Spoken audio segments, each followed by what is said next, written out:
آخری نوبت تک پہنچ جائے کہ بالکل نبھ ہی نہیں پا رہی ہے دونوں کی، تو اس صورت میں پھر سیپریشن کی بات کی گئی ہے۔ ادروائز تو جس طرح بھی ہو سکے صلح کی بات کی گئی ہے۔ تو یہاں پر جو بات کی گئی ہے کہ اور اگر عورت کو اندیشہ ہو یا عورت ڈرے یا اسے خوف ہو کہ اپنے شوہر کی طرف سے نشوز کا، یعنی اس کے شوہر کے نشوز کا یا زیادتی کا، ارادن کا لفظ آیا ہے، یا زیادتی، تو کوئی گناہ نہیں کہ وہ دونوں آپس میں کچھ صلح کی بات کر لیں، کچھ کمپرومائز کر لیں ایک دوسرے کے حقوق کی کمی بیشی پر۔ اور یہ ایسا ہے، نشوز پہلے تو ہم دیکھ لیتے ہیں کہ نشوز کیا ہے، نشوز کے معنی کیا بنتے ہیں۔ یعنی عورت کا نشوز یہ ہوگا کہ وہ عورت جو مرد کی قوامیت کو تسلیم نہ کرے، ناروا رویہ اختیار کرے، بغاوت پر آمادہ ہو جائے، یعنی یہ عورت کا نشوز ہوگا۔ اور مردوں کا نشوز یہ ہے کہ بیوی کے حقوق پوری طرح ادا نہ کرے، حقوق زوجیت ادا نہ کرے، بے رخی برتے، خرچ کو نہ دے، اور بیوی کے ساتھ آپس میں کشیدگی اور رنجیدگی ہو یا پھر اس کے حقوق ادا نہ کرے۔ تو یہاں پر ہم دیکھتے ہیں کہ نشوز کے ایک معنی یہ بھی ہوتے ہیں کہ تنگ دلی۔ تو عورت کی طرف سے تنگ دلی کیا ہو سکتی ہے کہ شوہر کو پسند نہ کرنا، اس کے حقوق ادا نہ کرنا۔ اور مرد کی طرف سے نشوز کیا ہو سکتا ہے کہ وہ بھی بیوی کے حقوق ادا نہ کرے اور اس کو کھانے خرچ پورے نہ دے، یا جو خاص حقوق زوجیت ہے وہ ادا نہ کرے، یہ نشوز ہوگا۔ تو جب عورت کو اگر اپنے شوہر کی طرف سے کچھ ظلم، زیادتی یا سخت رویے کا ڈر ہو کہ خاوند ایسا نہ ہو، کہ شوہر ایسا نہ ہو کہ اس سے اپنے آپ کو بہت بڑا سمجھے اور بیوی سے اعراض برتے یا بے رغبتی دکھائے، اور ہو سکتا ہے کہ وہ کچھ دنوں میں اس کو طلاق بھی دینے والا ہو، تو اس صورت میں اللہ تعالیٰ فرما رہا ہے کہ ایسا کر لیں کہ دونوں میں صلح کسی طرح ہو جائے، مصالحت ہو جائے، اور وہ اس طرح کہ بیوی اپنے کچھ حقوق جو کہ شوہر کے ذمے بنتے ہیں یا شوہر کے ذمے لازم ہیں، اس کو تھوڑا نظر انداز کر دے کہ ٹھیک ہے بھائی میں کمپرومائز کر لیتی ہوں میرے حقوق پر۔ یا پھر یہ ہو سکتا ہے کہ وہ شوہر کے ساتھ رہنے کے لیے کہے کہ ٹھیک ہے مجھے کچھ کمی بیشی پر میں راضی ہوں، یعنی اگر نان نفقہ لباس کا جو خرچہ ہے، جو اگر جیسے ہسبینڈ بہت زیادہ پہلے دیتے تھے تو کم دینے پر وہ بیوی راضی ہو جائے، یا مکان وغیرہ کا معاملہ ہے یا جو بھی چیز ہے تو وہ قلیل پر راضی ہو جائے، کم چیزوں پر راضی ہو جائے، یا اپنی باری کسی اور کو دے دے، دوسری بیوی کو دے دے، یا اپنا حق ساقط کر لے اور دوسری بیوی کو اپنا حق ہبا کر دے۔ لیکن یہ ہر جگہ نہیں ہوتا ہے، لیکن بہرحال اگر کوئی عورت اپنے حقوق سے کم پر بھی راضی ہو جاتی ہے اس بنا پر کہ شوہر اس کو طلاق نہ دے اور یہ ازدواج زندگی کی گاڑی کسی طرح سے چلتی رہے، تو اس صورت میں پھر کیا ہے کہ کہا جا رہا ہے کہ اس طرح سے کوئی مصالحت کر لی جائے، یصلح بینہما صلح، یعنی کوئی صلح کر لیں آپس میں، ہو کوئی کسی بھی طرح کا صلح کرنا۔ اور والصلح خیر، صلح بہرحال بہتر ہی ہے، صلح اچھی ہی بات ہے، کیونکہ آپ دیکھیں کہ صلح سے کیا فائدے ہوں گے، دو خاندان بکھرنے سے یا دشمنی ہونے سے بچ جائیں گے، اور سب سے بڑھ کر جو نقصان ہوتا ہے وہ بچوں کا ہوتا ہے۔ آپ دیکھیں کتنے گھرانے ایسے ہیں، آپ نے دیکھا ہوگا کہ جہاں پر ہسبینڈ وائف کے سپریشن کی وجہ سے بچے کئی نفسیاتی بیماریوں کا شکار ہو گئے یا دوسری اور بیماریاں، اور یہ ہسبینڈ وائف بعض اوقات ناسمجھی میں اپنی انا میں لگے رہتے ہیں، ہر ایک کو اپنی انا، اپنی عزت زیادہ پیاری ہوتی ہے اور بچوں کا خیال نہیں کرتے، بیچارے وہ بچوں کا کیا قصور، اس کی تو لائف آپ دیکھیں کیسے ہوگی نا، پھر سپریٹ ہو جاتی ہے لائف بچوں کی بھی۔ اب وہ بچے بیچارے ماں کے پاس رہیں یا باپ کے پاس رہیں، ماں کے پاس رہتے تو باپ میں دل اٹکا رہتا ہے، باپ کے پاس رہتے ہیں تو ماں میں دل اٹکا رہتا ہے، یعنی ان کی لائف ایک عجیب سی لائف ہو جاتی ہے بیچارے بچوں کی، یعنی دو راہے پر کھڑے رہنا جس کو کہتے ہیں نا، کہ دوہری زندگی ہو جاتی ہے ان کی، اور پھر ان کی شخصیت میں جو ٹوٹ پھوٹ ہوتی ہے یا پھر ان کی شخصیت میں کہیں نہ کہیں کوئی کمی رہ جاتی ہے۔ آپ نے دیکھا ہوگا کہ زیادہ تر ایسے بچے جن کے یعنی جو بروکن فیملی سے تعلق رکھتے ہیں، کچھ نہ کچھ ان کے نفسیات میں یا کہیں نہ کہیں ان کے مزاج یا طبیعت میں کچھ نہ کچھ کمی رہ جاتی ہے، کچھ عجیب سا مزاج بن جاتا ہے۔ تو اسی لیے کیا کہا گیا کہ والصلح خیر، صلح بہرحال بہتر ہی ہے۔ تو دونوں ایک دوسرے کے حقوق سے کم پر اگر راضی ہو جائیں تو دونوں میاں بیوی پر کوئی گناہ نہیں ہے۔ ہاں، بیوی اگر کمپرومائز کر لے کہ ٹھیک ہے بھائی میں ساتھ میں تو رہتی ہوں، علیحدگی سے بہتر ہے، طلاق سے بہتر ہی ہے یہ، تو اسی لیے اللہ تعالیٰ فرما رہا ہے کہ صلح بہرحال بہتر ہے، اور اس سے یہ بات اخذ کی جا سکتی ہے، یہ نتیجہ نکالا جا سکتا ہے دونوں کے درمیان، فریقین کے درمیان کسی معاملے میں کوئی نزاع ہو جائے، کوئی جھگڑا ہو جائے، کوئی آرگیو ہو جائے، کچھ بھی ہو جائے تو صلح بہرحال بہتر ہے۔ اور دونوں بھی کیا کریں کہ پورے حق کا مطالبہ نہ کریں، کچھ چیزوں پر کم پر بھی راضی ہو جائیں، کیونکہ اس صلح میں اصلاح، آپس میں دونوں کے درمیان پھر الفت کی بقا اور درگزر کرنے کی صفت یہ آتی چلی جاتی ہے۔ اور یہ درگزر کی صفت ہونا ہی ضروری ہے اصل میں. آپ ازدواجی زندگی کو گاڑی آگے بڑھا نہیں سکتے، لے جا نہیں سکتے، یا یہ گاڑی چل نہیں سکتی جب تک کہ دونوں میں درگزر کی صفت نہ ہو. بعض اوقات آپ دیکھیں ہسبینڈ غصے میں آ جاتے ہیں تو بیوی کو چاہیے کہ وہ خاموش ہو جائے. بعض اوقات بیوی غصے میں آ جاتی تو ہسبینڈ کو چاہیے کہ کمپرومائز کر لے. آپ دیکھیں کہ رسول اکرم صلی اللہ علیہ وسلم کی زندگی ہمارے لیے بہترین نمونہ ہے. آپ نے 2 نہیں، 3 نہیں، 4 نہیں، بیک وقت آپ کی 9 بیویاں بھی رہی ہیں، لیکن کبھی کوئی بیوی نے شکایت کی کہ ہمیں رسول اکرم نے وقت نہیں دیا یا رسول اکرم صلی اللہ علیہ وسلم نے ہمارے ساتھ صحیح سے معاملہ نہیں کیا. نہیں، آپ کو کبھی یہ شکایت نہیں ملے گی. اور یہ نہیں کہ بیویاں ناراض نہیں ہوتی تھیں یا رسول اکرم صلی اللہ علیہ وسلم گھر کے کام کاج نہیں کرتے تھے. آپ اپنے کام اپنے ہاتھ سے کرتے تھے، آپ کسی پر بوجھ نہیں بنتے تھے. آپ نے کبھی کسی سے خدمت نہیں کروائی بلا وجہ. لوگ خود آپ کی خدمت کرتے تھے لیکن آپ نے نہیں کروائی زبردستی کسی سے. جو ہمارے پر کانسیپٹ ہے نا کہ بیوی آ کر پیر کے جوتے بھی برابر کرے، یا اور اتنی بیچاری کچن میں مصروف ہوگی، ناشتہ بنا رہی ہوگی یا بچوں کے ٹفن باکس تیار کر رہی ہوگی، اور ہسبینڈ صاحب ادھر سے چلاتے ہیں کہ میرے شوز کہاں ہیں، میرے ساکس کہاں ہیں. اور وہ بیچاری دوڑی دوڑی جائے گی، ادھر ساکس اور شو دینے گئی تو ادھر بریڈ جل گئی، پراٹھا جل گیا، یا فرائی پین میں انڈا تھا وہ جل گیا. اور پھر اس پر پریشانی کہ اچھا ناشتہ اس طرح سے بنایا ہے، ناشتہ بنانا بھی نہیں آتا تمہیں، اور غصے سے کھٹ کر کے رکھا ناشتہ اور ویسے چلے گئے. تو یہ کیا بات ہوئی بھائی؟ کچھ کام اپنے ذمہ بھی لے لیں. یہ کیا ہے کہ ایک گلاس اٹھ کر اب پانی بھی نہیں پئیں گے. انڈین پاکستان میں مزاج یہ بن گیا، یقین جانیے. ہمارے یہاں پر بس مزاج یہ ہے کہ بس وہ ایک جملہ کہتے ہیں نا، حالانکہ وہ ہندی کا جملہ ہے، ستی ساوتری، سنا ہوگا آپ نے، کہ بیوی کا مطلب ہے، یہ بہو کا مطلب ہے جو کچن کی ہو کر رہے. اب غلطی سے بھی اگر اس بہو کو یا بیوی کو بیڈ روم میں زیادہ دیکھ لیں، ڈرائنگ روم میں زیادہ دیکھ لیں، تو سمجھو وہ اچھی ناری ہے ہی نہیں، اچھی خاتون، اچھی بیوی، اچھی بہو ہے ہی نہیں. تو یہ جو اچھی کا خطاب چاہیے، تو آپ کو 24 گھنٹے کچن میں نظر آنے والی جو کام والی ماسی ہوتی ہے، وہ بہو بہت اچھی ہے، وہ بیوی بہت اچھی ہے. تو اتنے ایکسپیکٹیشنز نہیں ہونے چاہیے. ہم نے اپنے بیٹوں کو اس قدر سست اور کاہل بنا دیا کہ وہ اٹھ کر پانی کا گلاس تک نہیں پی سکتے، یا وہ اپنا ٹاول سوکھنے کے لیے نہیں ڈال سکتے، وہ صوفے پر اور بیڈ پر پڑا رہے. کیا تعلیم دی ہے ہم نے اپنے بچوں کو؟ ہم بچوں کو خود کام کرنا سکھائیں کہ کچھ کام تم بھی کرا کرو، تم بھی اپنی بیوی کی ہیلپ کیا کرو. تو یہاں پر کہا جاتا ہے کہ وصل ہو خیر، درگزر سے کام کرو. جب تک کہ درگزر نہیں ہوں گے، آپ دیکھیں یہ ہو ہی نہیں سکتا. آپس میں یہ گاڑی صحیح سے چل ہی نہیں سکتی، نبھ ہی نہیں سکتی. تو اسکالرز کہتے ہیں کہ درگزر کی صفت سے آراستہ ہونا انتہائی ضروری ہے. اور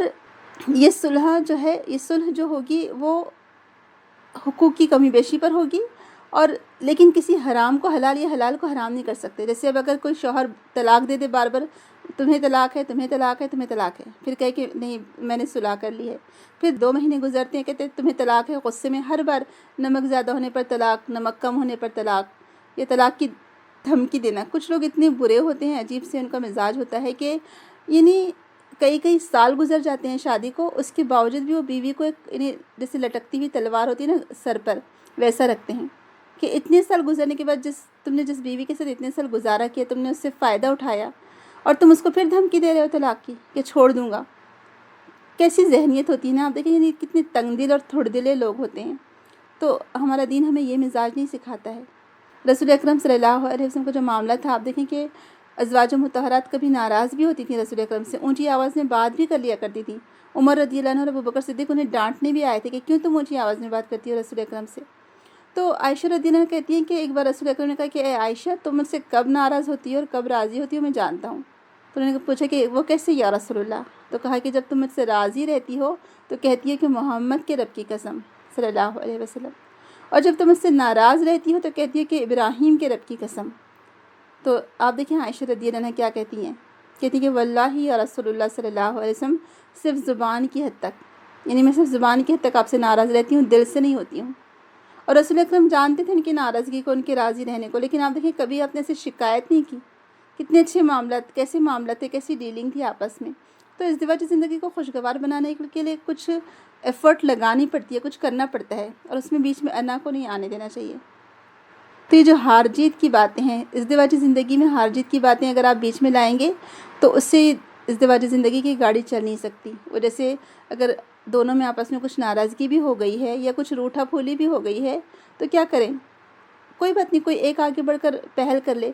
ہسبینڈ ناراض ہے تو بیوی آ کر پہل کر لے، بیوی ناراض ہے تو ہسبینڈ پہل کر لے، آ کر کے کچھ بھی کہہ دیں، کوئی اچھا سا جملہ کہہ دیں، کوئی اچھا کوئی ہنسانے والا کوئی اچھی بات مزاح کی بات کر دیں، کوئی اچھا شعر پڑھ دیں کہ اتنے اچھے موسم میں روٹھنا نہیں اچھا،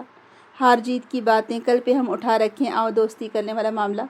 کہ کچھ نہ کچھ کہہ کر بات کو ختم کر دینا چاہیے، اس کو لمبا لے کر نہیں جانا چاہیے کہ ناراضگی چل رہی ہے۔ تو بہرحال کہا جا رہا ہے کہ صلح بہرحال بہتر ہے، تو نشوز سے بچنا ہے، اور بیوی کو چاہیے کہ وہ کچھ حقوق کی کمی بیشی پر راضی ہو جائے، اور شوہر کو بھی چاہیے کہ وہ درگزر سے کام لے۔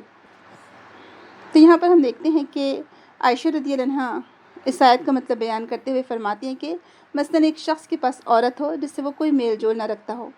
اور اسے چھوڑ دینا چاہے، اور عورت کہے کہ اچھا میں تجھے اپنی باری یا نان نفقہ معاف کر دیتی ہوں مگر مجھے طلاق نہ دے،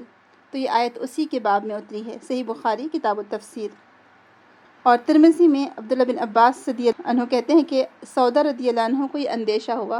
حالانکہ رسول اکرم صلی اللہ علیہ وسلم کے ہم کسی بھی معاملے سے نہیں جانتے، لیکن یہ اب ایک معاملہ ہے یہاں پر کہ اندیشہ ہوا کہ کہیں رسول اللہ انہیں طلاق نہ دے دیں، حالانکہ ایسا ہمیں کوئی حدیث سے پتہ نہیں چلتا ہے، دوسری احادیث سے، کہ آپ طلاق دینے والے تھے، لیکن یہاں پر یہ معاملہ ہے، اس حدیث سے پتہ چل رہا ہے کہ کہیں ان کو طلاق نہ دے دیں، ان کو خود اندیشہ ہوا، تو انہوں نے آپ صلی اللہ علیہ وسلم سے کہا کہ مجھے طلاق نہ دیجیے، اپنے پاس ہی رکھیے، اور میں اپنی باری عائشہ رضی اللہ عنہ کو ہبہ کر دیتی ہوں۔ چنانچہ رسول اکرم صلی اللہ علیہ وسلم نے ایسا ہی کیا، اور اس وقت یہ آیت نازل ہوئی کہ ہسبینڈ وائف کسی بھی معاملے میں صلح کر لیں، یعنی کسی شرط پر، تو وہ جائز ہے۔ اور پھر جیسے جو بات بتائی جا رہی ہے کہ وَأُحْضِرَتِ الْأَنفُسُ الشُّحَّ، یعنی نفسوں کے اندر تنگی رکھ دی گئی ہے۔ شوہ جو کہا جاتا ہے، شوہ کا مطلب ہوتا ہے تنگ دلی، بخل، اور کوئی چیز کو اپنے پاس رو کے رکھنا۔ تو یہاں جو بات کہی گئی کہ یہاں دولت کا لالچ نہیں بتایا گیا، بلکہ یہاں پر کہا گیا کہ نفسوں کے اندر یہ بات رکھ دی گئی ہے کہ مرد اور عورت یہ سب کا انسانوں کا حال یہ ہوتا ہے کہ وہ تھوڑے دلے ہوتے ہیں، تنگ نظر ہوتے ہیں، کہ وہ جلدی کمپرومائز کرنا نہیں چاہتے، جلدی جھکنا نہیں چاہتا انسان، وہ کہتے ہیں کہ میں کیوں جھکوں، اس کی انا آڑے آتی ہے۔ تو ہسبینڈ وائف کے معاملات میں کبھی انا کو مت آنے دیجیے، جہاں انا آئی وہاں پر معاملات بگڑنے شروع ہو گئے، ایسا سمجھیں۔ تو یہ رشتے کو نبھانے کے لیے، یہ رشتے کو خوبصورتی سے چلانے کے لیے آپ کو انا ایک طرف رکھ دینی پڑتی ہے، اور بعض اوقات آپ دیکھیں جھک کر یہ درگزر کر دینے سے، یہ معافی مانگ لینے سے کوئی انسان چھوٹا نہیں ہو جاتا ہے، بلکہ زندگی کو ایک طریقے سے خوشگواری کی طرف لے کر چلتا ہے۔ تو یہاں پر کہا جا رہا ہے کہ نفس کا لالچ بتایا گیا کہ نفس انسان کو بعض اوقات بہکاتا ہے، اور نفس میں یہ بھی رکھ دیا گیا ہے کہ اگر کوئی جھک جاتا ہے، کوئی درگزر سے کام لیتا ہے، کوئی معافی مانگ لیتا ہے، تو انسان جلد اس کی طرف مائل بھی ہو جاتا ہے جو اس سے معافی مانگے۔ تو اگر کوئی ایک اس میں جھک جائے یا کوئی ایک درگزر سے کام لے تو ہو سکتا ہے سامنے والے کا دل نرم ہو جائے۔ اگر عورت اپنے شوہر کی پسند ناپسند کا خیال رکھتی ہے تو مرد کا دل نرم ہو جائے گا شوہر کا، اور اسی طرح سے شوہر بیوی کا خیال رکھتا ہے تو عورت کا دل نرم ہو جائے گا۔ تو بہرحال تو یہاں اس لیے کہا گیا ہے کہ نفس تو تنگ دلی کی طرف مائل ہوتے ہیں، اور یہاں پر جو بات بتائی گئی ہے اس کے بارے میں اسکالرز کہتے ہیں کہ نفس کی تنگی کیا ہے، کہ بیوی کے ساتھ احسان نہ کرنا، یا بیوی کا شوہر کے ساتھ احسان نہ کرنا۔ تو نکاح کر کے جو محبت آپس میں پیدا ہوتی ہے، اللہ کے رسول نے فرمایا کہ ہم نے دو محبت کرنے والوں میں نکاح سے بڑھ کر کوئی چیز نہیں دیکھی۔ تو دھیرے دھیرے کیا ہوتا ہے کہ ہو سکتا ہے کسی کی عادت و اطوار پسند نہ آئے ہسبینڈ وائف کو ایک دوسرے کی، اور اس بنا پر حالات ناسازگار ہوتے جا رہے ہو، ناچاقی ہوتی جا رہی ہو، تو پھر اس صورت میں کیا کہا گیا کہ نہیں، تم وَإِن تُحْسِنُوا وَتَتَّقُوا، کہ اگر تم احسان کرو اور اللہ سے ڈرتے رہو تو جو کچھ تم کرو گے یقیناً اس سے اللہ تعالیٰ خوب واقف ہے۔ تو شیطان انسان کو بہکاتا ہے، یہ نفس کی تنگی، یہ تنگ دلی یہ ہوتی ہے کہ انسان سوچتا ہے کہ میں کیوں جھکوں، میں کیوں درگزر سے کام لوں، اور وہ تنگی کی طرف جاتا ہے۔ لہٰذا کہا گیا کہ نہیں، تم احسان کرو، اور احسان ہم نے کیا پڑھا تھا پہلے کہ دوسروں کو ان کے حق سے بڑھ کر دینا اور اپنے حق سے کم پر بھی راضی ہو جانا۔ تو بہرحال اللہ تعالیٰ کی طرف سے تقاضا یہاں پر یہ آیا، اوپر کی آیت میں اللہ تعالیٰ خود ہمیں یہ کہہ رہے ہیں کہ تم صلح کر لو تو زیادہ بہتر ہے، جبکہ نفس تمہیں تنگ دلی کی طرف اکساتے ہیں۔ تو طمع ہر نفس میں شامل کر دی گئی ہے، یعنی بخل انسان کی عادت میں رکھ دیا گیا ہے، اور بخل سے مراد یہ ہے کہ جو کچھ انسان پر خرچ کرنا واجب ہے وہ اسے خرچ کرنے میں رغبت نہ دکھائے، اور اپنا حق حاصل کرنے کے لیے بڑا وہ حریص ہو۔ تو ہر انسان کے نفس کے اندر طبعی طور پر یہ اس کی جبلت میں رکھ دیا گیا ہے کہ وہ اپنا فائدہ دیکھتا ہے اور دوسروں کو کم سے کم دینا چاہتا ہے۔ تو تمہارے لیے مناسب یہ ہے کہ اپنے نفس سے ایسے گھٹیا عادت ہے تمہاری اس کو ختم کر دو، اس کو نکال دو، یعنی نفس کی تنگی میں تم مبتلا نہ ہو، اور اس کی جگہ تم درگزر کی عادت کو اپناؤ۔ یعنی سماحت کہا گیا ہے درگزر کرنا، کہ تم اس حق کو ادا کرو جو تمہارے ذمہ ہے، اور اپنے حق کے بارے میں کچھ کم پر بھی تم راضی ہو جاؤ۔ جب کبھی انسان کو اس مزاج کو اپنانے کی توفیق مل جاتی ہے، یعنی اچھا اخلاق، حسن ظن، احسان کی روش، تو اس سے پھر آخر کار نتیجہ کیا نکلتا ہے؟ آخر کار صلح ہو ہی جاتی ہے، آخر کار آپس کے تعلقات بہتر ہو ہی جاتے ہیں، اور انسان کے لیے آگے چلنے کا راستہ آسان ہو جاتا ہے الحمدللہ۔ اور اس کے خلاف اگر کسی شخص کی طبیعت کے اندر بخل رکھ دیا گیا ہے، اور وہ اپنے اس بخل کو دور کرنے کی کوشش نہیں کرتا، تو صلح کے امکانات بہت کم ہو جاتے ہیں۔ کیونکہ اگر کوئی شخص یہ کہے کہ نہیں مجھے تو پورا حق لینا ہی ہے، میں کم پر کمپرومائز نہیں کروں گا، یہ کروں گی، تو پھر اس سے کیا ہوتا ہے کہ پھر لڑائی جھگڑے شروع ہوتے ہیں، اور پھر رویہ سخت ہوتا چلا جاتا ہے، اور نوبت طلاق تک آ جاتی ہے۔ اس لیے کہا گیا کہ اگر تم اچھا سلوک کرو اور پرہیزگاری اختیار کرو، یعنی تم احسان سے کام لو، جس طرح سے اللہ تعالیٰ نے ہم کو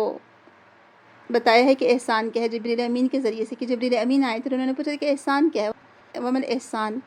کہ ان تعبد اللہ کأنک تراہ فإن لم تکن تراہ فإنہ یراک، کہ تم اللہ کی عبادت ایسے کرو گویا کہ تم اس کو دیکھ رہے ہو، اور یہ کیفیت پیدا نہیں ہو سکتی، تو یہ تصور کرو کہ وہ تمہیں دیکھ رہا ہے۔ تو تم احسان کے طریقوں پر عمل کرو، یعنی چاہے وہ انسانوں کا معاملہ ہو، چاہے وہ عبادات کا معاملہ ہو، اور تم پرہیزگاری اختیار کرو، یعنی جو کچھ اللہ تعالیٰ نے احکامات دی ہیں تم اس پر عمل کرو۔ یہاں پر تقویٰ کے معنی کیا ہے؟ اللہ تعالیٰ کے دیے گئے احکام پر عمل کرنا، دوسروں سے درگزر کرنا، اور اسپیشلی ہسبینڈ وائف کے تعلقات میں درگزر سے کام لینا۔ تو بہرحال اگر تم اللہ تعالیٰ کے تمام احکامات پر عمل کرو، احسان سے کام لو، تو اللہ تعالیٰ ہر چیز سے باخبر ہے، یعنی اللہ تعالیٰ بندے کے ظاہر اور باطن کو سب طرح سے جانتا ہے، یا اس کا علم ہر چیز پر محیط ہے یا احاطہ کیے ہوئے ہے۔ تمہارے تمام اعمال محفوظ ہیں، جو تمہارے دلوں کے حال ہے وہ بھی اللہ تعالیٰ جانتا ہے، وہ تمہیں پوری جزا دے گا۔ تو بہرحال بہت ہی اچھی آیت ہے، اور ہسبینڈ وائف کا جس قدر ہو سکے اگر معاملات صحیح نہیں ہو رہے ہیں تو احسان کا رویہ اختیار کریں، ہو سکتا ہے اس احسان کی روش سے اور تقوی کی روش سے حالت بہتر اور سازگار ہو جائیں اور آپس میں صلح ہو جائے۔ لیکن آپ دیکھیں کہ ہمارے یہاں پر کیا معاملہ ہوتا ہے کہ جو خاندان والے ہیں یہ فریقین میں جدائی ڈالنے کے لیے پیچھے پڑے رہتے ہیں، ہر کوئی دونوں خاندان کو اکسا رہا ہوتا ہے، بہکا رہا ہوتا ہے، یا ہسبینڈ وائف کو بہکاتا ہے کہ اچھا یہ کہا تمہیں بیوی نے چھوڑ دو اسے، یا بیوی سے کہتے کہ اچھا اس کی یہ ہمت ہوئی تمہارے شوہر کی کہنے کی ٹھیک ہے اب بھیجیں گے نہیں ہم تم کو۔ تو یہ دونوں جو ادھر میکے والے اور ادھر سسرال والے، یعنی بیچ میں ایکچولی دیکھا جائے تو ایک ظالم سماج بن کر کھڑے ہو جاتے ہیں ہسبینڈ وائف کے درمیان، اور دونوں ہر طرح سے چاہتے کہ کھینچتے ہیں اپنی طرف کہ دونوں میں کبھی ملاپ نہ ہو اور جدائی ڈلوا دیں، اور بھڑکایا جاتا ہے اور اکسایا جاتا ہے ایک دوسرے کے خلاف میں۔ تو یہ نہیں کرنا ہے، بلکہ ہم کو تو صلح کروانی ہے، ہم کو تو صلح کرنے والے بنائیے، اللہ تعالیٰ کا حکم ہے اصل میں۔ تو کہا جا رہا ہے کہ احسان کا معاملہ اختیار کرو، تقوی اختیار کرو، اگر تم یہ کرو گے تو اللہ تعالیٰ تمہارے تمام اعمال سے باخبر ہے۔ تو یہاں پر کہا جا رہا ہے کہ ان کے ساتھ حسن معاشرت کرو، اور محسن جو ہوگا اس میں شوہ نفس نہیں ہوگا، جو محسن ہوتا ہے وہ بخل سے عاری شخص ہوتا ہے، اور علم حاصل کرنے کا مطلب ہی یہ ہے کہ اس پر عمل کرنا۔ اور یہاں پر آپ دیکھیں کہ سبحان اللہ، اللہ تعالیٰ یہاں پر ہم کو حکم دے رہے ہیں اس بات کا کہ احسان کا رویہ اختیار کرو، تو کیا ہم اللہ تعالیٰ کے احکام کا احترام نہیں کریں گے؟ تو یہ ہمارے لیے لازم ہے کہ ہم اللہ تعالیٰ کے ہر حکم کا احترام کریں، اللہ تعالیٰ کی بات سنیں۔ تو بہرحال جو بات سمجھ میں آتی ہے وہ یہ ہے کہ ازدواجی زندگی کو کامیاب بنانے کے لیے درگزر سے کام لینا پڑتا ہے، اور نفس کی تنگ دلی یہ ہوتی ہے کہ نفس ہمیں اکساتا ہے کہ بدلہ لو، اگر اینٹ کا جواب پتھر سے نہ دیے تو تم تو کمزور سمجھے جاؤ گے، اور ہسبینڈ وائف میں پھر جھگڑے ہوتے چلے جاتے ہیں، بات بڑھتی چلی جاتی ہے، یہاں تک کہ خاندان والے پھر اور مزید بھڑکاتے ہیں۔ جب یہ بات بیڈ روم سے باہر نکلتی ہے، ڈرائنگ روم تک آتی ہے، پھر وہاں سے نکل کر محلوں میں جاتی ہے یا میکے تک پہنچ جاتی ہے، تو پھر اور حالت خراب ہوتے چلے جاتے ہیں۔ تو نفس کی تنگ دلی یہ ہے کہ درگزر سے کام نہ لینا، اور ایک دوسرے کے ساتھ سخت رویہ اپنانا، یا دونوں آپس میں صلح نہ کرنا، یہ تنگ دلی ہے، نفس کی تنگ دلی۔ اور صلح خیر کس طرح ثابت ہو سکتی ہے؟ آپ دیکھیں کہ دو خاندان تباہ ہونے سے بچ جاتے ہیں۔ معاشرے میں ہم یہ ویسے بھی دیکھتے ہیں کہ طلاق یافتہ کو اچھی نظر سے نہیں دیکھا جاتا، تو کم از کم ایک طلاق ہونے سے بچ جاتی ہے، تو گھر ٹوٹنے سے بچ جاتا ہے۔ بچوں کا سب سے بڑھ کر بچوں کا کوئی نقصان نہیں ہوتا، بچے الحمدللہ فائدے میں رہتے ہیں کم از کم، یعنی ماں باپ دونوں سے جڑے رہتے ہیں الحمدللہ بچے، تو کچھ دونوں مل کر کمپرومائز کر لیں تو ایک خاندان ٹوٹنے سے بچ جاتا ہے۔ اور دوسری بات یہاں پر ہم دیکھتے ہیں کہ ازدواجی زندگی کو کامیاب رکھنے کے لیے جو باتوں کا خیال رکھنا ضروری ہے وہ احسان اور تقویٰ ہے، درگزر کا معاملہ کرنا، احسان کی روش اختیار کرنا اور اللہ سے ڈرتے رہنا اس معاملے میں۔ تو وہ کیا چیزیں ہو سکتی ہیں؟ آپ ایسے 10 پوائنٹ ڈھونڈیے گا کہ جو ازدواجی زندگی کو خوشگوار اور کامیاب بنا سکتے ہیں۔ ہم سب ایک معاشرے میں رہتے ہیں، ہم سب ہمارے آس پاس میں سارے خاندان ہی آباد ہیں دیکھا جائے تو ہم اپنے آس پاس میں نظر ڈال کر دیکھیں یا اپنی خود کی زندگی پر نظر ڈال کر دیکھیں یا اپنے اطراف میں دیکھیں کہ خوشگوار کامیاب زندگی کے لیے، ازدواجی زندگی کی کامیابی کے لیے کون سے رہنما اصول اپنائے جا سکتے ہیں، تو وہ آپ کو خود ڈھونڈنا ہے۔ اور شروع سے جو ہم پڑھتے آ رہے ہیں سورہ نساء، تو آپ کو احساس ہو ہی گیا ہوگا، آپ کو بہت ساری باتیں خود اسی میں مل جائے گی۔ شروع میں بھی ہم نے پڑھا تھا ہسبینڈ وائف کے تعلقات کے بارے میں، اور الرجال قوامون پر بھی ہم نے پڑھا تھا۔ تو بہرحال نیک عورت وہ ہے کہ جب اس کا شوہر اس کی طرف نظر ڈالے تو اس کا دل خوش کر دے، جب کسی بات کا حکم دے تو بجا لائے اور اس کے پیچھے اس کی عزت اور عصمت کی حفاظت کرے، تو وہ جنت کے جس دروازے سے چاہے داخل ہو سکتی ہے، اور فرائض کی پابندی کرنے والی ہو، یعنی نماز اور روزے کی پابند ہو، تو سبحان اللہ اس سے بڑھ کر کیا چاہیے بھلا؟ تو لہٰذا یہ صفات اپنے اندر لانے کی کوشش کریے۔ اب آگے جو بات بتائی گئی ہے وہ دیکھ لیتے ہیں، آیت نمبر 129، وَلَن تَسْتَطِيعُوا أَن تَعْدِلُوا بَيْنَ النِّسَاءِ وَلَوْ حَرَصْتُمْ فَلَا تَمِيلُوا كُلَّ الْمَيْلِ فَتَذَرُوهَا كَالْمُعَلَّقَةِ وَإِن تُصْلِحُوا وَتَتَّقُوا فَإِنَّ اللَّهَ كَانَ غَفُورًا رَحِيمًا۔ اور ہرگز نہیں طاقت رکھو گے تم یہ کہ عدل کر سکو درمیان عورتوں کے، اگرچہ حرص کرو تم، بس نہ جھک جاؤ تم مکمل جھک جانا ایک طرف، کہ چھوڑ دو تم اس دوسری کو مانند درمیان میں لٹکی ہوئی کے، اور اگر صلح کرو تم اور تقوی اختیار کرو تو یقیناً ہے اللہ تعالیٰ بخشنے والا اور مہربان۔ اگر تم اپنی بیویوں کے درمیان کماہے کا عدل کرنا چاہو تو بھی ایسا ہرگز نہ کر سکو گے، لہٰذا یوں نہ کرنے کہ ایک بیوی کی طرف پوری طرح مائل ہو جاؤ اور باقی کو لٹکتا چھوڑ دو، اور اگر تم اپنا رویہ درست رکھو اور اللہ سے ڈرتے رہو تو بلا شبہ اللہ تعالیٰ بخشنے والا اور بڑا رحم کرنے والا ہے۔ سبحان اللہ۔ اب یہاں پر بیوی کے ساتھ عدل کی بات کی گئی ہے، تو پہلی بات تو کیا تھی کہ صلح بہتر ہے، دوسری بات کیا کہی گئی کہ دونوں کے درمیان عدل کرو اور ایسا نہ ہو کہ کسی ایک کی طرف جھک جاؤ۔ تو یہاں پر اللہ تعالیٰ فرما رہے ہیں کہ شوہر اپنی بیوی کے درمیان انصاف نہیں کر سکتے، اور پورا عدل تو ممکن ہی نہیں کرنا، اور عدل یہ ہے کہ بیویوں کے درمیان محبت بھی ایک جیسی ہو، تو محبت کا دائرہ آپ دیکھیں سب کے لیے برابر ہو ہی نہیں سکتا، دل کا میلان بعض اوقات کسی کی طرف جھکا ہوتا ہے، کبھی کسی کی طرف جھکا ہوتا ہے، پھر اس کے تقاضے کے مطابق یعنی ایسا عمل ہو تو پاسبل نہیں ہے۔ تو چونکہ یہ جو بات ہے وہ ناممکن ہے یا ناقابل عمل ہے،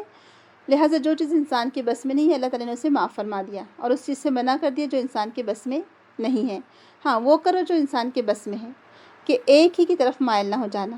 اب یہ انسان کے بس میں ہے، اور دوسری کو ایسی حالت میں لٹکتا چھوڑ دینا کہ نہ وہ بیوی رہے بیچاری اور نہ ہی کچھ اور، تو ایک طرف تم نہ جھک جاؤ کہ تم ان کے وہ حقوق بھی ادا نہ کر سکو جو واجب ہیں، بلکہ اپنی استطاعت بھر عدل اور انصاف سے کام لو۔ نان و نفقہ، لباس، شباشی کی تقسیم، یہ ایسے امور ہیں جن میں عدل کرنا تم پر فرض ہے۔ ہاں اگر محبت ہے یا پھر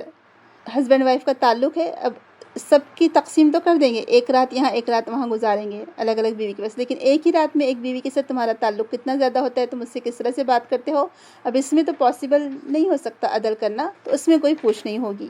تو بس جب شوہر بیوی کے وہ حقوق ترک کر دیتا ہے جنہیں ادا کرنا واجب ہے، تو بیوی دراصل اس معلق عورت کی مانند ہو جاتی ہے جس کا شوہر نہیں ہوتا، کہ جس سے وہ راحت حاصل کرے، یعنی ازدواجی زندگی کا سکون حاصل کرے اور حقوق زوجیت ادا کرنے کی تیاری کرے۔ تو نہ وہ شوہر والی ہوتی ہے جو اس کے حقوق کی دیکھ بھال کرے، اور نہ ہی بیچاری وہ کچھ اور کر سکتی ہے۔ تو وہ ان تصلحوا، اور اگر آپس میں موافقت کر لو، یعنی اگر تم اپنے اور اپنی بیویوں کے درمیان معاملات کی اصلاح کر لو، یعنی بیوی کے حقوق ادا کرتے ہوئے احتساب کے ساتھ اپنے نفس کو اس کام پر آمادہ کرو جس کو کرنے کا اللہ تعالیٰ نے حکم دیا ہے، یعنی اپنے معاملات کی اصلاح کر لو، تو کیا ہے وَتَتَّقُوا، تقوی اختیار کرو، اور یہ اللہ تعالیٰ کا حکم ہے اصل میں، یعنی اللہ تعالیٰ سے مقدور بھر ڈرنے کی کوشش کرو، تقوی اختیار کرو، تو تم اللہ تعالیٰ کو بڑا غفور اور رحیم پاؤ گے۔ فَإِنَّ اللَّهَ كَانَ غَفُورًا رَحِيمًا، اللہ بخشنے والا اور مہربان ہے۔ یعنی اللہ تعالیٰ تمہارے تمام گناہوں کو معاف کر سکتا ہے. جو تم ناانصافی کر رہے ہو تو ہو سکتا ہے اس سے درگزر فرمائے، اور جو تم نے اگر بیچ میں لٹکتا ہوا چھوڑا تھا تو اللہ تعالیٰ اس سے بھی درگزر فرما دے. اگر تم اصلاح کرتے ہوئے واپس پلٹ آؤ یا عدل کرو بیویوں کے درمیان، تو اللہ تعالیٰ تمہارے جو پچھلے گناہ ہیں یا پچھلی جو غلطیاں ہو چکی ہیں اس کو اللہ تعالیٰ معاف فرما دے گا یا درگزر فرمائے گا. تو اب یہاں پر ہم دیکھتے ہیں کہ بعض اوقات ایسا ہوتا ہے کہ ایک بیوی ہو سکتا ہے اس کی طرف دل زیادہ آ جائے، اور دوسری بیوی ہو سکتا ہے وہ جس کی طرف دل آمادہ نہ ہو. ایک قبول صورت ہو اور ایک قبول صورت نہ ہو سکتا ہے ایک کنواری ہو ایک شادی شدہ ہو یعنی طلاق یافتہ ہو یا بیوہ ہو. ایک خوش مزاج ہو دوسری تلخ کلامی کرنے والی ہو یا تلخ مزاج ہو سکتا ہے ایک ذہین ہو اور ایک ہو سکتا ہے کہ اتنی ذہین نہ ہو. تو ظاہر سی بات ہے اب یہ جو صفات ایسی ہیں کہ جس میں عورت کا اپنا کچھ عمل دخل نہیں ہوتا، اور شوہر کی طبیعت پھر ایسی خواتین کی طرف زیادہ جھکتی ہے جو بیوی میں اس طرح کی زیادہ خوبیاں ہوتی ہیں. تو پھر اس کے لیے کہا جا رہا ہے کہ یہ چیز تمہارے کنٹرول میں نہیں ہے کہ اگر تم محبت میں بھی یا جھکاؤ میں بھی بالکل عدل کر سکو، تو یہ چیز اس پر کوئی مواخذہ نہیں ہوگا، کوئی پوچھ نہیں ہوگی. ہاں لیکن باری مقرر کرنا ہوگا، نان نفقہ برابر دینا ہوگا، ضروریات زندگی ہے، لباس ہے، کھانا خرچ ہے، وہ سب برابر اس میں عدل کرنا پڑے گا. اور اس کے لیے ہم دیکھتے ہیں کہ جن باتوں میں انسان انصاف کرنے کا اختیار رکھتا ہے ان کا ضرور لحاظ رکھا کرے، اور اس سے پھر یہ خود بخود ہو جائے گا کہ وہ ایک بیوی کی طرف جھک کر نہیں رہے گا. تو ایک کی طرف اتنا نہ جھکو کہ دوسری سے بالکل بے تعلق ہو جاؤ، اس کو منع کیا گیا ہے. رسول اکرم صلی اللہ علیہ وسلم فرماتے ہیں کہ جس کی 2 بیویاں ہوں اور وہ ان میں سے ایک کی طرف میلان رکھے تو قیامت کے دن اس حال میں آئے گا کہ اس کا ایک پہلو جھکا ہوا ہوگا، یعنی آدھے دھڑ کے ساتھ ہوگا. اور سودہ بنت زمع نے اپنی باری کا دن، اور ایک روایت میں کہ دن اور رات سیدہ عائشہ رضی اللہ عنہ کو ہبہ کر دیا تھا، اور اسی لیے رسول اکرم عائشہ رضی اللہ عنہ کے 2 دن یعنی 2 راتیں رہا کرتے تھے. اور عائشہ رضی اللہ عنہ فرماتی ہیں کہ آپ صلی اللہ علیہ وسلم کا یہ دستور تھا کہ عصر کے بعد آپ صلی اللہ علیہ وسلم اپنی تمام بیویوں کے ہاں جایا کرتے تھے، یعنی ملنے کے لیے سب بیویوں کے ہاں جاتے تھے. پھر انہی سے ہے روایت کہ جب رسول اکرم صلی اللہ علیہ وسلم بیمار ہوئے تو بیماری کی شدت جب اختیار ہو کر گئی، یعنی بیماری بہت زیادہ بڑھ گئی، تو آپ صلی اللہ علیہ وسلم نے باقی بیویوں سے اجازت لی کہ آپ کی تیمارداری عائشہ رضی اللہ عنہ کے گھر میں کی جائے. تو تمام بیویوں نے آپ کو اجازت دے دی. یہ بھی صحیح بخاری کی حدیث ہے. تو اس سے کیا پتہ چلتا ہے، آپ دیکھیں رسول اکرم کو کتنا خیال تھا کہ آپ نے تمام ازواج سے اجازت لی. حالانکہ آپ چاہے تو خود سے بھی جا سکتے تھے، لیکن آپ کے عدل یعنی آپ کی مزاج نے گوارا نہیں کیا. یعنی آپ اتنے انصاف پسند اور اتنے عدل والے تھے کہ آپ نے چاہا کہ بیویوں سے پرمیشن لینے کے بعد آپ عائشہ رضی اللہ عنہ کے حجرے میں شفٹ ہوں. تو بہرحال یہ تعلیم دی جا رہی ہے کہ ایک کو ادھر لٹکتا ہوا نہ چھوڑ دو. آپ دیکھیں ہمارے پر جو سیکنڈ میرج کو اور بھی برا کیوں سمجھا جاتا ہے. پہلی بات تو ہندوانہ سوچ کی وجہ سے 2 شادیوں کو یا 1 سے زائد شادیوں کو ہمارے یہاں پر معیوب سمجھا جاتا ہے، جبکہ یہ کوئی معیوب بات نہیں ہے. دوسری بات یہ اور کیوں معیوب بن گیا، کیونکہ زیادہ تر لوگوں نے یہ کیا، یا لوگوں کا رویہ یہ ہوتا ہے کہ جب وہ دوسری شادی کرتے ہیں تو پہلی بیوی کو بالکل ہی فراموش کر دیتے ہیں، چھوڑ دیتے ہیں، یا ناپسند کرتے ہیں، یا طلاق دے دیتے ہیں. تو یہ چیز جائز اور درست نہیں ہے. آپ دیکھیں کہیں پر بھی یہ نہیں لکھا ہوا ہے کہ تم جب دوسری شادی کرو تو پہلی کو طلاق دے دو. ہاں نہیں نبھ رہی ہے تب طلاق کی بات آ سکتی ہے، لیکن جب نبھ رہی ہے، آرام سے گزر رہی ہے، تو کیوں پہلے بیوی کے ساتھ ایسا رویہ رکھ رہے ہو. تو یہ تو تم سے پوچھ ہوگی پھر کل قیامت کے دن. تو بہرحال آگے پھر وہی بات کی گئی آیت نمبر 130، وَإِن يَتَفَرَّقَا يُغْنِ اللَّهُ كُلًّا مِّن سَعَتِهِ وَكَانَ اللَّهُ وَاسِعًا حَكِيمًا. اور اگر وہ دونوں الگ ہو جائیں تو بے نیاز کر دے گا اللہ ہر ایک کو اپنے فضل سے، اور ہے اللہ وسعت والا، حکمت والا. اور اگر دونوں میاں بیوی میں صلح نہ ہو سکے اور وہ ایک دوسرے سے الگ ہو جائیں تو اللہ تعالیٰ اپنی مہربانی سے ہر ایک کو دوسرے کی محتاجی سے بے نیاز کر دے گا، اور اللہ تعالیٰ بڑی وسعت والا اور حکمت والا ہے. سبحان اللہ، کتنی اچھی بات بتائی گئی ہے، اور کتنا اچھا یہ پوائنٹ ہے کہ اگر ہسبینڈ وائف کے درمیان، جیسے پہلے ہم نے دیکھا کہ پہلے صلح کی بات کی گئی، پھر دوسری دفعہ عدل کی بات کی گئی، اب یہ سب ہونے کے باوجود بھی نہیں نبھ پا رہی ہے، تو تیسری حالت یہ بتائی گئی کہ جب اب اتفاق کی کوئی صورت پاسبل ہی نہیں رہی تب کیا کرو، دونوں کے درمیان اب علیحدگی ہو جانے میں کوئی حرج نہیں ہے. یا تو یعنی دونوں جدا ہو جاتے ہیں، چاہے وہ طلاق سے ہو یا نکاح فسخ نکاح سے ہو یا خلا کے ذریعے سے ہو، ایک دوسرے سے علیحدہ ہو جائیں. تو اللہ تعالیٰ فرما رہے کہ اللہ تعالیٰ پیدا کر دے گا دونوں کے درمیان وسعت، یعنی اپنے فضل و کرم سے اللہ تعالیٰ اپنے فضل و کرم سے ان دونوں کو اتنا نوازے گا کہ پہلے بیوی، اگر جو بیوی تھی اس کی کہیں اور نکاح ہو جاتا ہے تو اللہ تعالیٰ وہاں اس کو برکت دے دے گا، اور جو شوہر تھا اس کا کسی اور عورت سے نکاح ہو جاتا ہے تو اس کو اللہ تعالیٰ اس میں برکت دے دے گا۔ تو بہرحال اگر بیوی کا اپنے شوہر کے رزق میں سے حصہ ختم ہو گیا تو اس کا رزق اس ہستی کے ذمہ ہے، یعنی اللہ تعالیٰ کے ذمہ ہے جو تمام مخلوق کو رزق پہنچاتا ہے۔ اللہ تعالیٰ بہت زیادہ وسعت والا ہے، یعنی اللہ تعالیٰ کا فضل و کرم بہت زیادہ ہے۔ تو بہرحال اگر ان میں نباہ اور حسن معاشرے کی کوئی صورت اگر نظر نہیں آ رہی ہو تو اسلام مجبور نہیں کرتا کہ پھر بھی ایک گھرانے میں ہی دونوں رہیں اور ہر وقت ایک جنگ کی سی فضا قائم رہے گھر میں، اور کھینچا تانی ہوتے رہے یا لڑائی جھگڑا ہوتا رہے اور گھر کو جہنم زار بنا دیا جائے۔ نہیں، اس سے بہتر کیا ہے کہ دونوں الگ الگ ہو جائیں، خواہ مرد طلاق دے دے یا عورت خلا لے لے، پھر دونوں کا اللہ تعالیٰ مالک ہے، وہ ان کے لیے بہت زیادہ وسعت پیدا کر دے گا، سامان فراہم کر دے گا۔ اور یہ بات تجربے میں آ چکی ہے کہ آپ دیکھیں کہ جہاں دونوں ہسبینڈ وائف کی نہیں نبھ رہی تھی، جب سپریشن ہو گیا اور بیوی کی کہیں اور شادی ہو گئی کسی اور مرد سے، اور جو ہسبینڈ تھا اس کی کہیں اور دوسری عورت سے شادی ہو گئی، اور دونوں اپنی اپنی جگہ اچھی زندگی گزار رہے ہیں، یعنی پہلے والے سے نہیں نبھ سکی تھی لیکن دوسرے والوں سے نبھ رہی ہے، تو بعض اوقات نہیں نبھ پاتی تو اس میں کوئی، اور بعض اوقات ایسا ہوتا ہے کہ قصور بھی کسی کا نہیں ہوتا ہے لیکن حالات ہی ایسے آ جاتے ہیں، تو اس میں کوئی حرج نہیں ہے۔ تو کہا جا رہا ہے کہ اگر صلح کرنا بہتر ہے تو صلح کر لو، نہیں صلح ہو سکتی ہے اور زندگی ایک جہنم کا نمونہ بنی ہوئی ہے تو کیا کرو، خوشی خوشی آپس میں سپریشن اختیار کر لو، کیونکہ اب ہر کوئی اگر ایک دوسرے سے نالا نظر آتا ہے، ناراض نظر آ رہا ہے، ایک دوسرے پر الزام رکھے جا رہے ہیں، گھر میں لڑائی جھگڑے ہو رہے ہیں دن رات، گھروں کا چین سکون برباد ہو گیا ہے، تو پھر اس سے بہتر ہے کہ ایسی فضا کو ختم کر دو تاکہ گھروں کی فضا میں سکون آ جائے۔ اور بعض اوقات اصل میں ہسبینڈ وائف کے دلوں میں یا ذہنوں میں ایسی بدگمانیاں پیدا ہو جاتی ہیں کہ ہر سیدھی بات سے بھی وہ الٹا نتیجہ نکالتے ہیں یا ہر اچھی بات بھی بری نظر آتی ہے، تو جب ان کو ڈفرینٹ ماحول مل جاتا ہے تو وہ کشیدگی ختم ہو جاتی ہے اور دونوں اپنی اپنی جگہ اچھی زندگی گزارتے ہیں۔ تو بہرحال اللہ تعالیٰ بہت زیادہ وسعت والا اور حکمت والا ہے، یعنی اللہ تعالیٰ کے ہر فیصلے میں حکمت ہوتی ہے، تو ڈرنے کی ضرورت نہیں۔ تو اللہ تعالیٰ سے دعا کریں اور اللہ تعالیٰ سے دعا ہے کہ اللہ تعالیٰ ہسبینڈ وائف کے تعلقات کو جہاں پر بھی مسائل چل رہے ہیں، یہی دعا ہے اللہ تعالیٰ سے کہ اللہ تعالیٰ ان کے حالات کو سازگار بنا دے، آپس میں صلح ہو اور ایک دوسرے سے درگزر سے کام لینے والے بنے، اور جن لوگوں نے سپریشن کا فیصلہ کر ہی لیا ہے تو اللہ کرے ان دونوں کے لیے الگ الگ جگہ ان سے بہتر ان کو ازواج عطا کرے، اور جس قدر ممکن ہو سکے ہم کو چاہیے کہ ہم صلح کرنے پر فوکس کریں، یعنی صلح کو بہرحال بہتر کہا گیا ہے، جو گھر والے ہیں وہ بھی ہسبینڈ وائف میں صلح کروائیں، ایک دوسرے کے ساتھ اگر کوئی ناچاقی ہو گئی ہے تو دونوں کو ملانے کی کوشش کریں، اور ہسبینڈ وائف کو بھی چاہیے کہ دونوں درگزر سے کام لیں، جب تک درگزر سے کام نہیں لیں گے تو یہ گاڑی آگے نہیں بڑھ سکتی۔ تو اللہ تعالیٰ توفیق دے ہم سب کو کہ ہم اللہ تعالیٰ کے احکامات کو پورا کرنے والے بنیں اور آپس میں ازدواج زندگی میں احسان اور تقوی کی روش اختیار کرنے والے بنیں۔ آمین۔ سبحانک اللہم و بحمدک، اشہد ان لا الہ الا انت، استغفرک و اتوب الیک۔ السلام علیکم ورحمۃ اللہ وبرکاتہ۔ وَإِنِ امْرَأَةٌ خَافَتْ مِنْ بَعْلِهَا نُشُوزًا أَوْ إِعْرَاضًا فَلَا جُنَاحَ عَلَيْهِمَا أَنْ يُصْلِحَا بَيْنَهُمَا صُلْحًا وَالصُّلْحُ خَيْرٌ وَأُحْضِرَتِ الْأَنفُسُ الشُّحَّ وَإِن تُحْسِنُوا وَتَتَّقُوا فَإِنَّ اللَّهَ كَانَ بِمَا تَعْمَلُونَ خَبِيرًا۔ وَلَن تَسْتَطِيعُوا أَن تَعْدِلُوا بَيْنَ النِّسَاءِ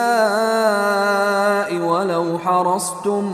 فَلَا تَمِيلُوا كُلَّ الْمَيْلِ فَتَذَرُوهَا كَالْمُعَلَّقَةِ وَإِن تُصْلِحُوا وَتَتَّقُوا فَإِنَّ اللَّهَ كَانَ غَفُورًا رَّحِيمًا۔ وَإِن يَتَفَرَّقَا يُغْنِ اللَّهُ كُلًّا مِّن سَعَتِهِ وَكَانَ اللَّهُ وَاسِعًا حَكِيمًا۔ وَلِلَّهِ مَا فِي السَّمَاوَاتِ وَمَا فِي الْأَرْضِ وَلَقَدْ وَصَّيْنَا الَّذِينَ أُوتُوا الْكِتَابَ مِنْ قَبْلِكُمْ وَإِيَّاكُمْ أَنِ اتَّقُوا اللَّهَ وَإِن تَكْفُرُوا فَإِنَّ لِلَّهِ مَا فِي السَّمَاوَاتِ وَمَا فِي الْأَرْضِ وَكَانَ اللَّهُ غَنِيًّا حَمِيدًا۔